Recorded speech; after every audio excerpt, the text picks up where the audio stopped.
Welcome back this week to All Things Rangers, where we're going to cover all the news that's happened this week. Oh, goodness. Um, I'm, I'm Mark Williams, and I am joined by the illustrious John Filkowski. You're too kind, sir. As I just started joking about it, when I started the page, it was 2013, and it was they're coming off being the number one seed, conference finals, all the good stuff. You were like, oh God, I can't wait till the next season. Then they beat the Capitals. Henrik has that outstanding way of closing it out, and you're thinking, oh, it can't get any better than that, even though they lost the Bruins in 5. Next year, Stanley Cup Finals. Year after that, President's Trophy. So now that we have this channel for YouTube, it's so delightful that they're so bad as we're doing this for the first time. Oh, more content. Yeah, more. Alicia Keys one time said that too much positivity in her life hurt her creativity. I could really use some positivity. I'd love to be talking about more positive stuff with the Rangers right now. I think we all would. So, yes. So, last Wednesday night, the Rangers took on the Boston Bruins and lost in overtime 3-2. Brad Marchand had a breakaway goal to end it. 2 days later, they took on the Bruins again. 1-0 shutout at the hands of Yaroslav Halak.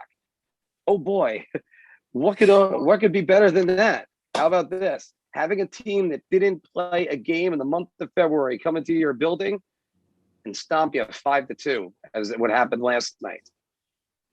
I mean, No, God! No, God, please, no! No! No! No! You know what? Usually I start with the 2 games before that.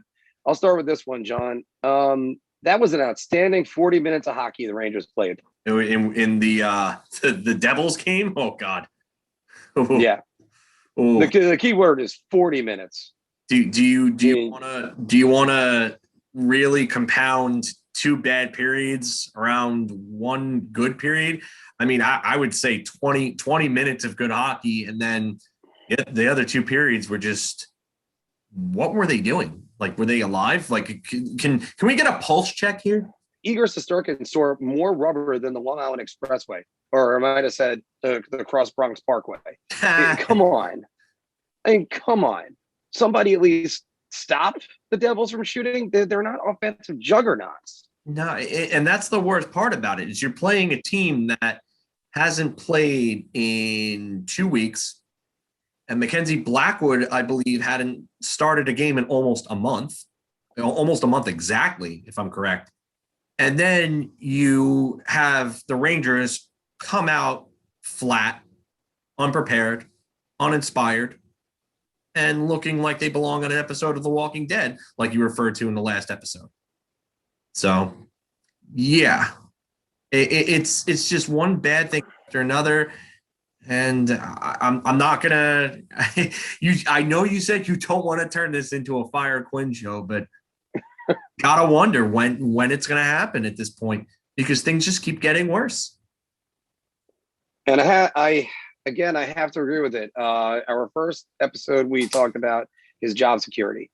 How far is it going? I think I said if it was like the seat warmers in your car, it's on level 1. He's on level 2 now. At least the team's been shut out twice last week. I believe 3 times this season already. I don't think they were shut out at all last year. Yes, they had a bad training camp or short training camp. Yes, they were without their top center in that training camp who had COVID. But when are you going to get it together? When is the bottom 6 going to come into it? And I'll tell you something else. Do you know who's not absolved from blame in this? It's Jeff Gorton. Yeah. What's going on? We all can use our favorite whipping boy of the fans is Brett Howden, but now Brett Howden is your 3rd line center and getting quality minutes with Capo Caco. And is that affecting his development? We're in for a lot of trouble especially one of your favorite guys you like to talk about is Jacob Trouba. He's out 4 to 6 weeks. Yeah, broken thumb. So that's going to show up too. And you know who just started practicing again? Everybody's favorite. Jack Johnson. Yay, we get to see more Jack Johnson. Yeah. No. Please no. I'm not saying you punt on the season, but we already know what we got in Jack Johnson, and it ain't gonna be good. No. So I would say what they should be doing is take a look at Tara Ronanen. Is it, did I pronounce it right? Tama Reunanen. Tama Reunanen. Okay. I am the worst at pronouncing hockey names, and that's funny because I do it all. All right. So Tara Reunanen, he just had a great weekend over in Hartford. Let's see what he's got. We're playing Hayek. That's good. Let's see what Hayek's got. Don't give me Jack Johnson again. Just don't. And no. Brendan Smith's okay because Brendan Smith was here the last 3 years, and I give him a lot of credit for doing whatever the team has asked him to do. Then again, if I was getting paid $4 million to do nothing, no, I wouldn't have a problem with that. Yeah, either. I was about to say I don't think he has much of a leg to stand on there. It's difficult right now to watch this team with a positive outlook. No, you're right. There's not a lot, and I've been the negative one. Really, I'm going to try to be positive today. Cabo Caco is either first or second in the league. Last I checked, he was first in takeaway differential. So his defensive game has definitely improved, and you could and the eye test will show you it too. He's creating chances left and right. He's good defensively. He's got that burst of speed he didn't have last year, and he's got the confidence he didn't have last year. You just watch what they're doing. If Ryan Strome could hit water falling out of a boat, Capo Caco and Alexi Lafreniere would have a ton more points than they have right now.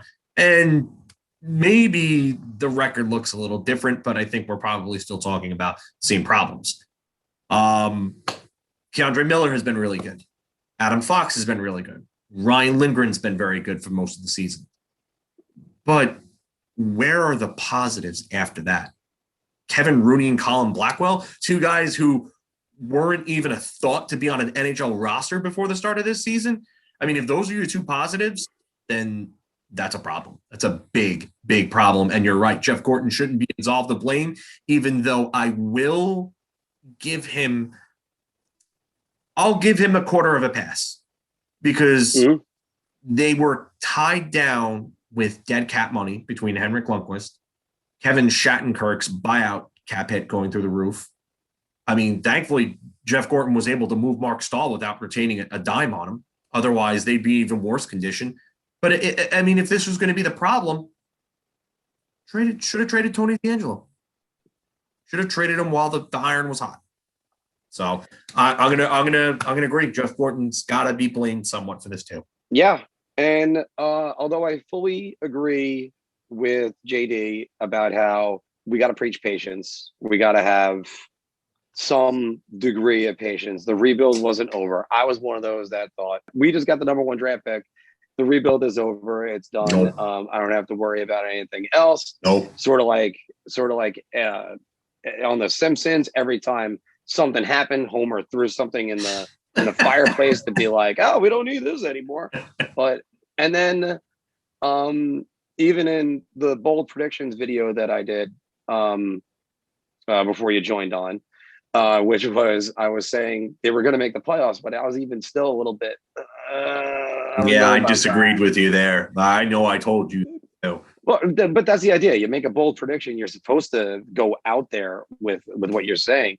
The thing about the prediction was even making it, I'm going, all right, this one's going to be a little bit tough because, again, try saying to yourself, Barry Trotz, Peter Lavalliette, Alexander Ovechkin, Alain Vigneault, the Boston Bruins, just in general, and Sidney Crosby are all going to miss the playoffs, or three of those teams are going to miss the playoffs to get the Rangers in. No, it wasn't going to happen. No. And now we're seeing the problems where, okay, I got to ask this question. Is it better or worse for you that they're in all these games and continue to lose?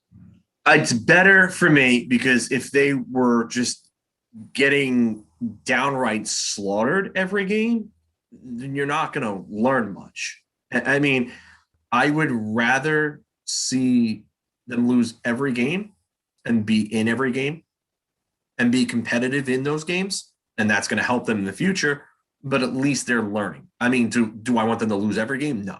But this team clearly isn't a playoff team. There's no signs of them being a playoff team this year. The turnaround that they would have to have at this point, they'd have to play probably 750 hockey going forward to make the playoffs. We don't see that happening. I don't think anybody sees that happening. And if you do, take me to your dealer because you got some good stuff. Well, also, they have to leapfrog. At the moment, they got to leapfrog 3 teams. They still have Buffalo still got 2 games in hand on them, and they trail by 1 point. So the Rangers could be in last place before you even know it. And before anybody looks over and jumps onto the comments page and goes, "Oh, we're going to get the number 1 pick again." First, you can't bank on whether or not you're going to get the number 1 pick again. And secondly, I mean, people wanted to call us this in 1994. We're in danger of becoming the Edmonton Oilers. Yeah, I was just going to say the Buffalo Sabres because you were talking about them before. And the scary part is that Buffalo is probably an even bigger dumpster fire than the Rangers are right now. And the Buffalo Sabres have a chance of passing them in the standings. Yeah. That speaks volumes about how bad things are here with the Rangers. I never would have believed that this would have been the case. I thought that we would have had our offense going, and then the defense would obviously be the question mark, and Igor would keep them in games and so on. But yeah, this is just a new level of bad that I did not see coming. Oh no! We suck again! You looked at them and said they have 2 quality goaltenders, which they do. They still do. I'm not going to change any of the goalies next year. They still have the best goaltending coach in the league for my money. Benoit Allaire is right there. But the thing is, and I look at that top 6. That top 6 should be able to generate points. I like the way Kakko looked the last couple of games, and he is just skating everywhere. I like the way Alexei Lafreniere looked in the first 2 periods, and then invisible in the third because he gets no ice time in the third. And I don't want to question David Quinn either. I like them. I like everything about him, especially as late as last year going into the playing games. Wow. Some of his decisions got me scratching my head. Chris Kreider and Mika Zibanejad. And by the way, their comments last night, those are great. So go into that because I didn't hear that. So basically the 2 biggest culprits as to why this team seems to be struggling offensively decided to call out the rest of the team and say things like, "Oh, well, we didn't want it, and we've got to be better than that." Mika Zibanejad and Chris Kreider, 2 guys that were given an A, 2 guys that were thought by the fan base to be potential captains, have done nothing so far this season. There is not a player on this team so far that has proven themselves ready for that captaincy. And now you have these 2 saying things like that. I mean, yeah, of course. What are they going to say? "Oh, well, we just didn't play well." I get it, but they're the last 2 people that should be saying that about the rest of the team. And instead of, doing that and throwing everybody else under the bus, step up and take responsibility for once. Somebody in this locker room's got to do it, because the coach obviously is not a leader of men. Again, I hate to harp on Quinn, but he doesn't have this team anymore.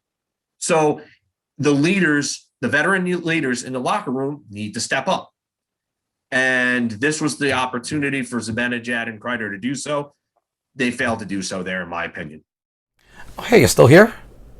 Well, you know what you should do? You should watch some of these other videos on our channel, like this one, comment, and share it with other people.